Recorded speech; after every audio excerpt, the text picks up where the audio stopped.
Hello everyone, उत्थान science academy के YouTube channel पे आपका हार्दिक स्वागत है।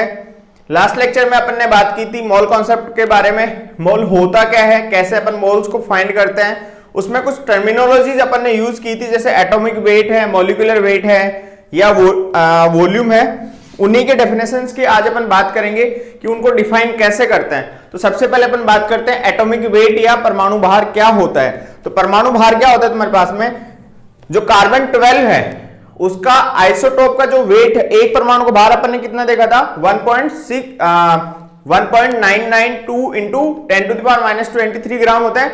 उसका यदि 1/12 पार्ट से यदि अपने तत्व का परमाणु यदि भार यदि ज्यादा होता है तो उसको अपन क्या बोलते हैं, परमाणु भार। तो डेफिनेशन कैसे लिखेंगे, किसी तत्व का परमाणु कार्बन 12 के आइसोटोप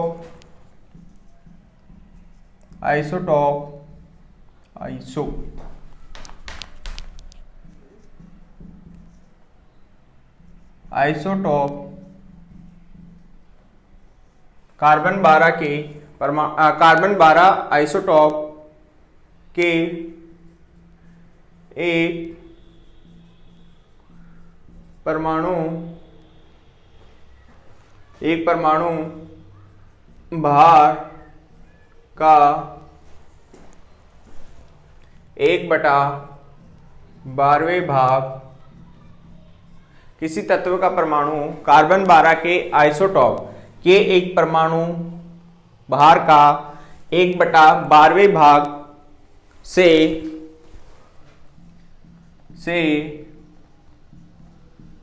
जितना ज्यादा भार होगा उसको उसका क्या बोलते हैं, उसे उस तत्व का परमाणु भार कहते हैं। होगा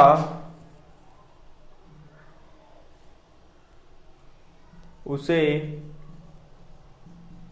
तत्व का परमाणु भाग कहते हैं।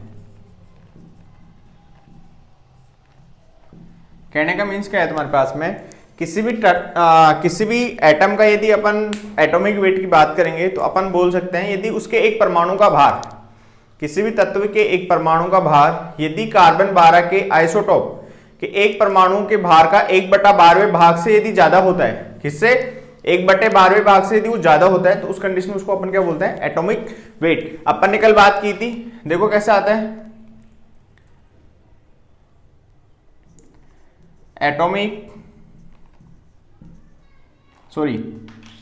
परमाणु एक कार्बन 12 के एक परमाणु का जो भार है, कार्बन 12 के एक परमाणु का भार अपन ने क्या देखा था 1.992 इंटू 10⁻⁻23 ग्राम। और अपन ने क्या बोला, उसके 1/12 पार्ट, यदि इसका 1/12 पार्ट निकालता हूं तो जो वैल्यू आएगी वो तुम्हारे पास में क्या होगा, एटॉमिक भार होगा। ठीक है, तो यहां से 1/12 part of mass of one atom, वो कितना आएगा तुम्हारे पास में, इसको मैं 12 से डिवाइड कर देता हूं, 10⁻⁻23 ग्राम अपॉन 12। तो ये वैल्यू जो आएगी वो आएगी अप्रोक्स 1.67 इंटू 10⁻24 ग्राम। ठीक है, मीन्स उसका 1/12 पार्ट यदि अपन कैलकुलेट करेंगे तो वो क्या आएगा 1.67 इंटू 10⁻⁻12। और इसी को अपन बोलते हैं 1 AMU, means atomic mass unit, है ना। मीन्स ये जो वैल्यू है 1.67 इंटू 10⁻⁻23 ग्राम, वही तुम्हारे पास में किसको रिप्रेजेंट कर रही है, एटॉमिक मास यूनिट को, है ना। और इसको तुम ऐसा भी लिख सकते हो 1/6.023 इंटू 10⁻⁻23 ग्राम भी बहुत सारी जगह लिखा होता है, तो इसको देख के तुम कंफ्यूजन प्लस का 23 ग्राम, तो इसको देख के तुम्हें कंफ्यूज नहीं होना है ना। तो यहाँ से अपन बोल सकते हैं कि जो एटॉमिक मास है वो 1/12 पार्ट यदि तुम निकालोगे तो वो कितना आएगा 1.67 इंटू 10⁻⁻24 ग्राम, और उसको अपन क्या बोलते हैं 1 AMU, है ना। तो यहाँ से दी एग्जाम, तो मैं यहाँ से ऐसे लिख सकता हूँ क्या 1 AMU क्या होगा तुम्हारे पास में, कार्बन 12 का जो आइसोटॉप है उसका 1/12 पार्ट क्या होता है, किसके इक्वल होता है, AMU के, है ना। तो यहाँ से ये जो होगा वो क्या होगा तुम्हारे पास में एटॉमिक मास यूनिट, ये किसके इक्वल है, एटॉमिक मास यूनिट के, है ना। तो अब बात करते हैं अपन AMU की। 1 AMU इक्वल टू क्या डिफाइन कर सकते हैं, 1 AMU 1 atomic mass unit is equal to 1/12 equal to 1/12 part of the mass of one atom of carbon 12, है ना। कार्बन 12 के एक एटम के 1/12 पार्ट जो होता है वो क्या होता है तुम्हारे पास में AMU होता है। यदि इसके एग्जांपल्स की अपन बात करें तो मैं बोल सकता हूं जैसे फॉर एग्जांपल यदि मैं हाइड्रोजन के एटॉमिक वेट की जो बात करूंगा वो कितना होता है 1 AMU होता है ना। किसी भी तत्व का जो भार है अपन एटॉमिक वेट जो है वो हमेशा किस में मेजर करते हैं, AMU में मेजर करते हैं। उसके बाद में जैसे मैं बोल सकता हूँ हीलियम जो है उसका 4 AMU है, कार्बन का 12 AMU है, नाइट्रोजन का 14 AMU, ठीक है, ऑक्सीजन का 16 AMU, उसके बाद में सोडियम का 23 AMU, ठीक है। उसके बाद में यदि मैं बात करना चाहूँ किसका, सल्फर का 32 AMU, उसके बाद में यदि क्लोरीन का जो है 35.5 AMU, है ना। तो ये कुछ इंपॉर्टेंट एटम्स थे जिनका एटॉमिक वेट तुम्हें क्या होना चाहिए, पता होना चाहिए। तो ये तो बात हुई किसकी, एटॉमिक वेट की या परमाणु भार की, है ना। अब अपन बात करते हैं किसकी, इसके बाद में अपन बात करेंगे ग्राम एटॉमिक वेट क्या होता है ना। तो जिसको यदि स्क्रीनशॉट लेना है तो उसका इजीली तुम स्क्रीनशॉट ले सकते हो।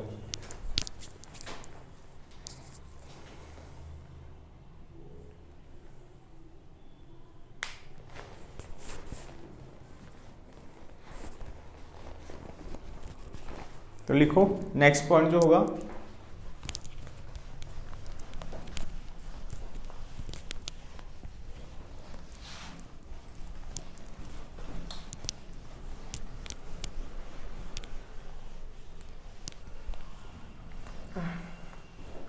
Gram atomic weight, gram atomic weight या तुम उसको बोल सकते हो ग्राम परमाणु भार, ग्राम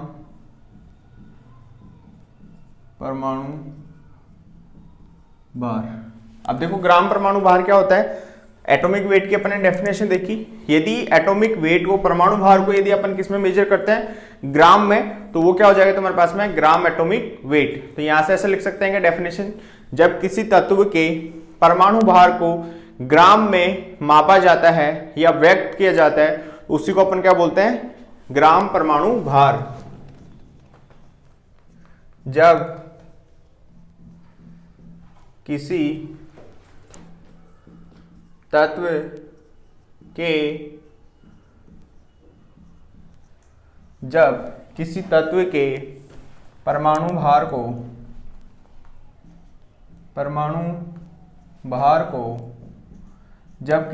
के परमाणु भार को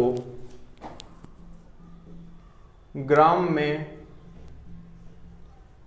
व्यक्त किया जाता है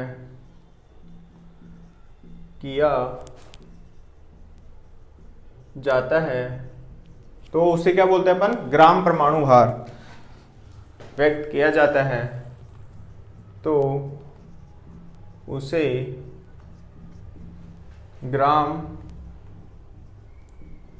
परमाणु बार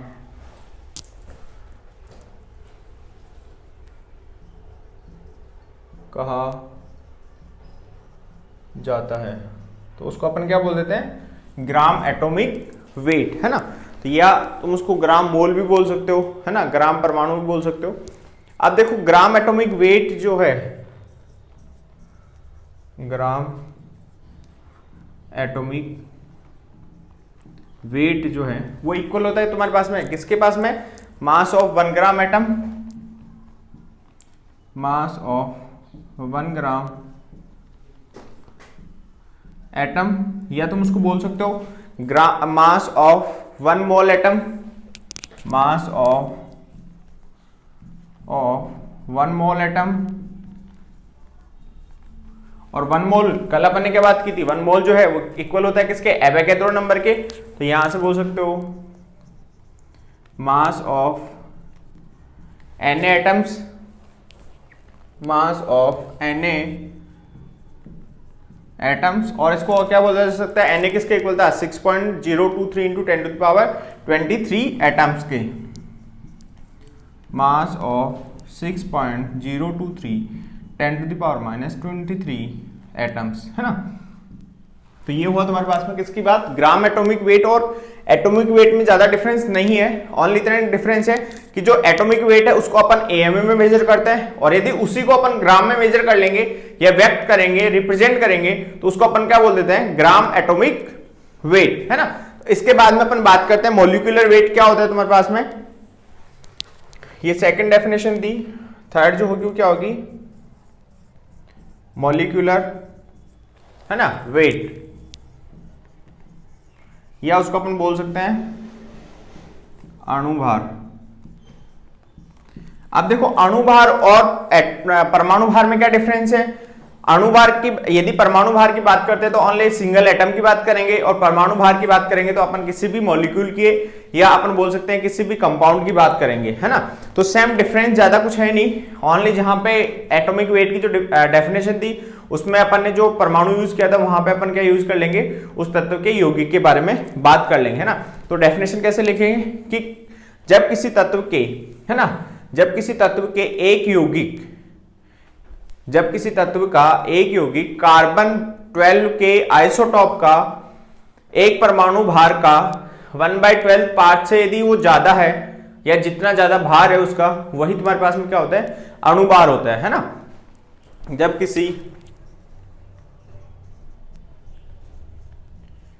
किसी तत्व का यौगिक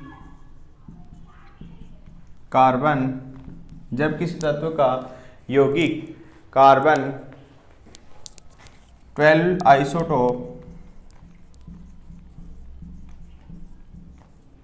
कार्बन 12 आइसोटोप के एक परमाणु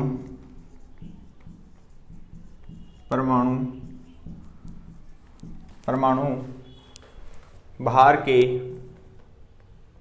या भार का 1/12वें भाग से जितना ज्यादा होगा, 12वें भाग से जितना ज्यादा, या अपन बोल सकते हैं गुना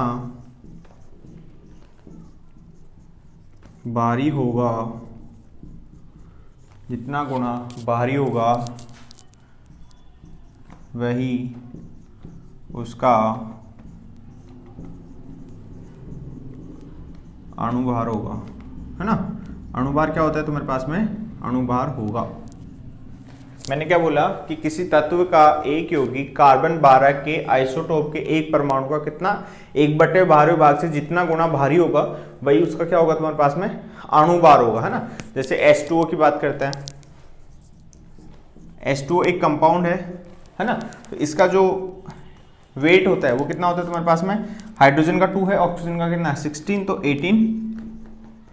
AMU, है ना। तो ये तुम्हारे पास में क्या होगा, तुम्हारे पास में इसका अणुभार होगा। इसके बाद में अपन बात करते हैं ग्राम मॉलिक्यूलर वेट की। फोर्थ जो होगा वो तुम्हारे पास में क्या होगा, ग्राम मॉलिक्यूलर वेट, है ना, या ग्राम अणुभार, ग्राम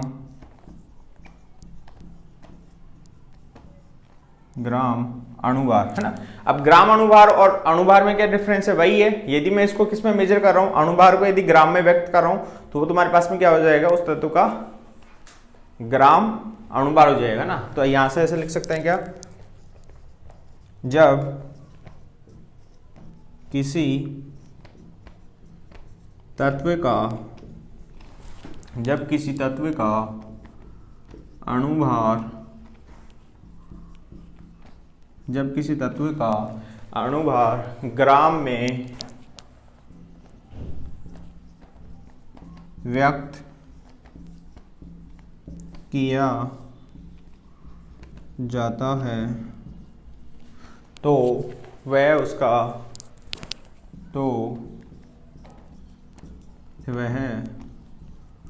उसका ग्राम अणुभार कहलाता है, उसका ग्राम अणुभार कहलाता है। ग्राम अणुभार क्या हो गया, यदि अपन अणुभार को किस में रिप्रेजेंट कर रहे हैं, ग्राम में, तो उसका क्या हो जाएगा, ग्राम अणुभार, है ना। तो देखो इसको ऐसा लिख सकते हो,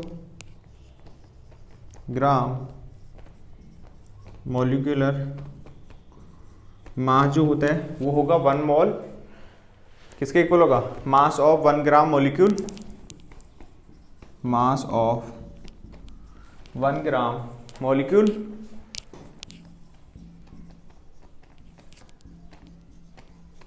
और वो इक्वल होगा mass of 1 mole molecule, mass of 1 mole molecule equal होगा किसके, 1 मोल इक्वल होगा एवोगैड्रो नंबर। तो यहां से अपन लिख सकते हैं मास ऑफ Na मॉलिक्यूल और इक्वल टू तुम लिख सकते हो उसको किसके, 6.023 इंटू 10⁻23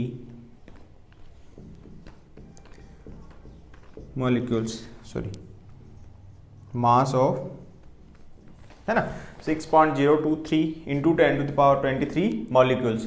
तो ये बात हुई किसकी, ग्राम एटॉमिक वेट क्या होता है। यदि मैं एटॉमिक वेट को ग्राम में रिप्रेजेंट कर देता हूं तो वो क्या हो जाता है तुम्हारे पास में, ग्राम एटॉमिक वेट। उसके बाद में अपन ने बात की किसकी, मॉलिक्यूलर वेट की। तो मॉलिक्यूलर वेट क्या होता है, किसी भी तत्व का एक यौगिक का भार यदि कार्बन 12 के आइसोटॉप का 1 के एक परमाणु के भार से कितना, 1/12वां भाग यदि उससे ज्यादा होता है तो उसका क्या हो जाता है तुम्हारे पास में, अणुभार हो जाता है। उसके बाद में ग्राम मॉलिक्यूलर वेट क्या हो जाता है, यदि मैं मॉलिक्यूलर मास को या मॉलिक्यूलर वेट को मैं रिप्रेजेंट कर देता हूं किसमें, ग्राम में, तो वो क्या हो जाएगा तुम्हारे पास में, ग्राम मॉलिक्यूलर मास। तो जिन बच्चों को ये डेफिनेशंस लिखनी है तो वो इसका स्क्रीनशॉट ले सकता है या वो लिख सकता है।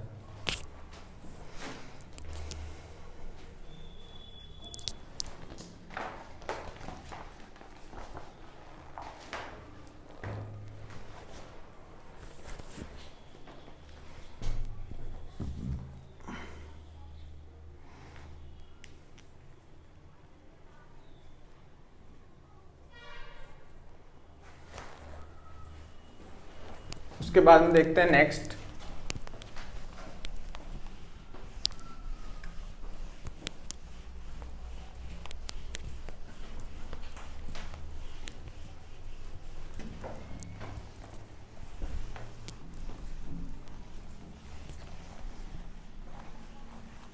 नेक्स्ट अपन बात करते हैं एक्चुअल वेट की या एक्चुअल मास क्या है तुम्हारे पास में।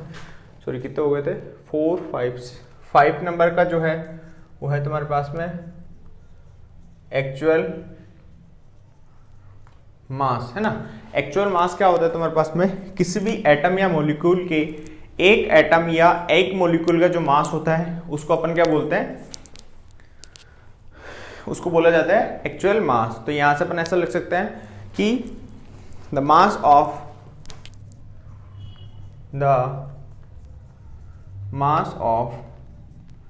वन एटम और वन मॉलिक्यूल ऑफ कंपाउंड और one molecule of mass of one atom or one molecule of a substance is known as actual mass, है ना, is known as actual mass। तो actual mass की definition पता चल गई क्या होती है तुम्हारे पास में, कि यदि मास ऑफ वन एटम और वन मॉलिक्यूल्स ऑफ सब्सटेंस जो होता है वो क्या होता है तुम्हारे पास में वो क्या होता है उसका एक्चुअल मास, है ना। अब देखो एक्चुअल मास ऑफ, जैसे एग्जांपल की यदि मैं बात करना चाहूंगा, एक्चुअल मास ऑफ H2। देखो H2O में क्या है तुम्हारे पास में, 2 हाइड्रोजन एटम है और 1 ऑक्सीजन एटम है। तो हाइड्रोजन एटम का मास जो होता है वो होता है कितना, 1 × 2, और ऑक्सीजन में कितना होता है 16 AMU। तो ये कितना हो जाएगा 2 × 1 2 + 16 18 AMU। और अभी अपन ने देखा था कि जो 1 AMU है वो कितना होता है 1.67 ×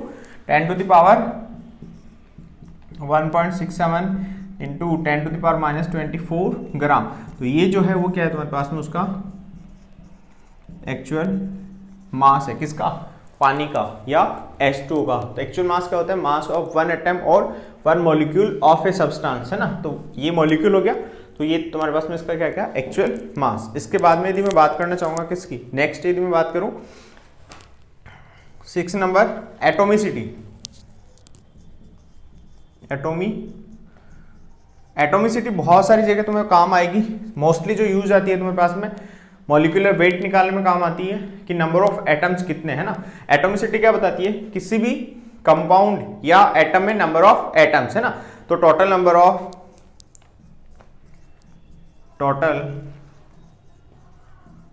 ऑफ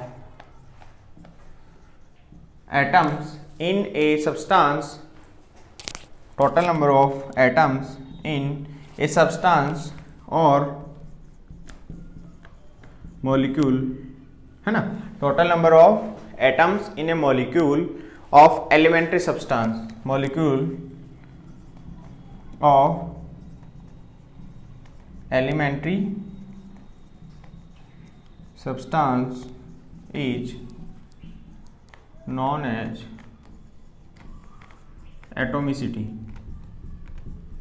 क्या होता है तुम्हारे पास में एटोमिसिटी, किसी भी सब्सटेंस में किसी भी पार्टिकुलर एलिमेंट के कितने एटम्स हैं उनका जो योग होता है वो क्या होता है तुम्हारे पास में एटोमिसिटी। फॉर एग्जांपल की यदि बात करना चाहूं मैं, जैसे मान लो कोई यहां पे मैं लिख रहा हूं मॉलिक्यूल, है ना, और यहां पे उसकी एटोमिसिटी कितनी होगी,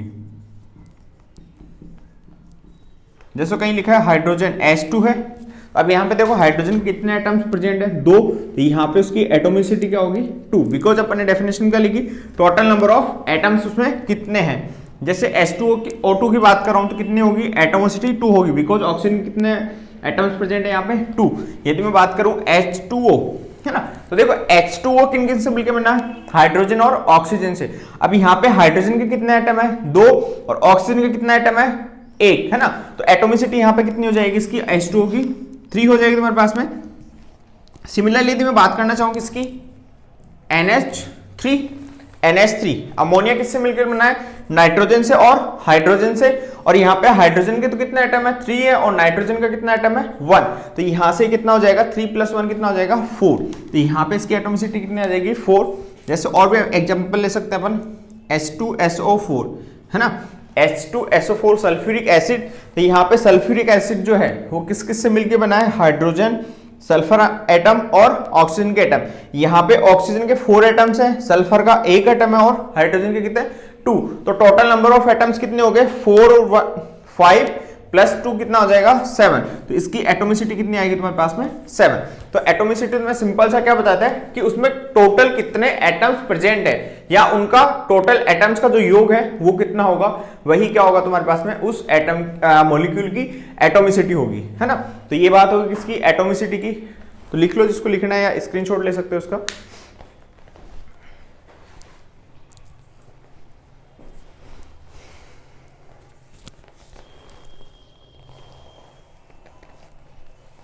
इसके बाद में लास्ट जो है वो है ग्राम मोलर आयतन। क्या होता है ग्राम मोलर आयतन या ग्राम मोलिकुलर वॉल्यूम।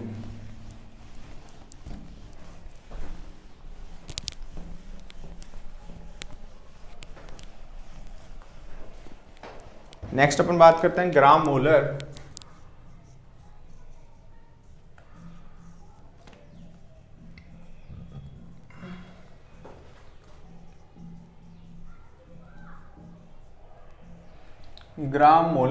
आयतन, है ना।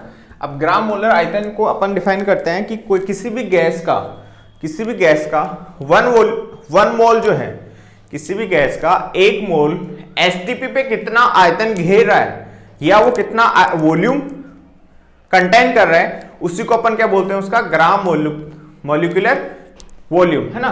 किसी भी एसटीपी पर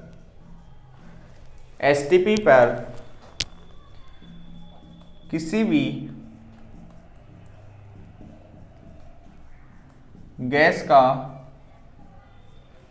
गैस का या अपन बोल सकते हैं एसटीपी पर किसी भी गैस के 1 मोल द्वारा घेरा गया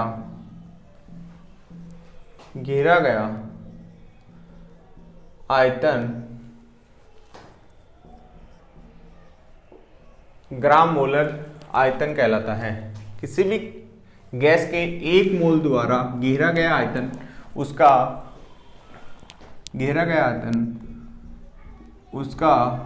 ग्राम मोलर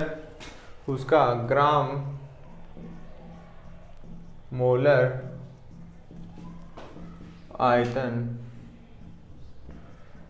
कहलाता है।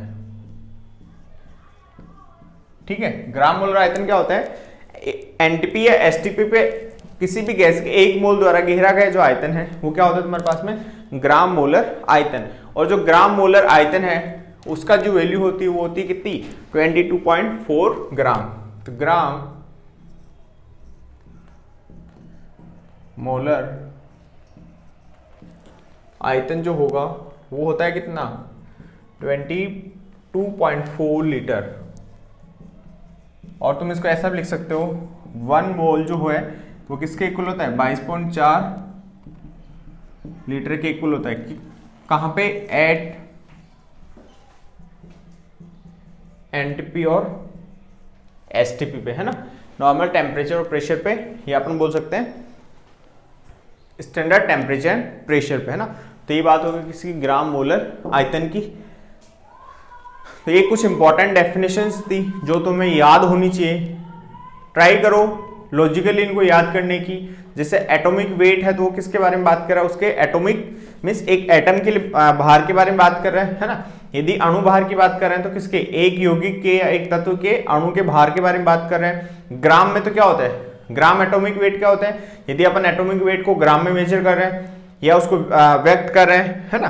ग्राम मोलिकुलर वेट क्या होता है, यदि उसको मोलिकुलर वेट को मैं ग्राम में रिप्रेजेंट कर रहा हूं तो वो क्या हो जाएगा तुम्हारे पास में, ग्राम मोलिकुलर वेट हो जाएगा। यदि मैं बात करूं ग्राम मोलर आयतन की, तो ग्राम मोलर आयतन क्या बताता है कि किसी भी गैस का एसटीपी या एनटीपी पे 1 मोल द्वारा घेरा गया जो आयतन है वो क्या होता है तुम्हारे पास में, ग्राम मोलर आयतन। तो ये कुछ इंपॉर्टेंट डेफिनेशंस थी, है ना। इसके बाद में मैं एक इंपॉर्टेंट चीज बताऊंगा जो जनरली कोई मीन्स कहीं बताई नहीं जाती है या उसको लिखवाया नहीं जाता है ना। तो उसका एक डायग्राम बनाएंगे अपन, और वो बहुत ईजी है। उससे क्या है कि तुम्हें बहुत सारी चीजों को एक जगह तुम क्या कर सकते हो, रिलेट कर सकते हो, है ना। तो उसको मैं नाम दे रहा हूं गोल्डन की पॉइंट, गोल्डन की पॉइंट, है ना। कुछ इंपॉर्टेंट पॉइंट्स भी बोल सकते हो। देखो वो क्या है, मैं इसका डायग्राम ड्रॉ कर देता हूं।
तो देखो मैंने एक डायग्राम बनाया है, उसके सेंटर पे मैंने लिखा है 1 मोल, है ना।